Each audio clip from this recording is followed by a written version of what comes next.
தர்மம் பற்றி கர்ணனுக்கு விளக்கம் அளித்த சூரிய பகவான்.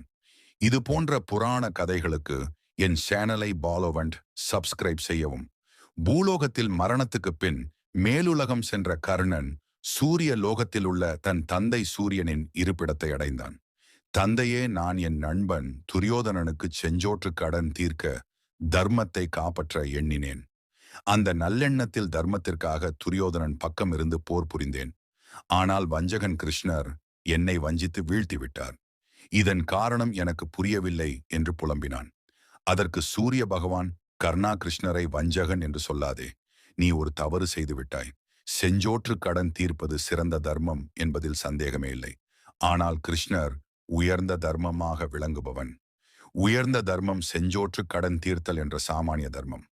இந்த இரண்டு தர்மங்களில் எதை காப்பாற்ற வேண்டும் என்று வருகையில் உயர்ந்த தர்மத்தையே கிருஷ்ணன் காப்பாற்ற எண்ணுகிறான்.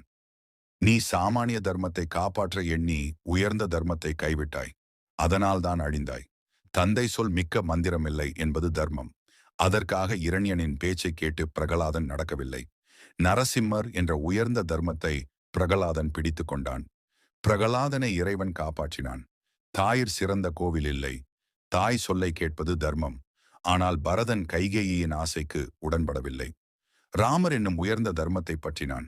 விபீஷணனும் தன் அண்ணன் ராவணனுக்கு நன்றி செய்யும் சாமானிய தர்மத்தை விட்டு உயர்ந்த தர்மமான ராமனை வந்து பற்றினான். கர்ணா சாமானிய தர்மங்களை நிச்சயம் பின்பற்ற வேண்டும்.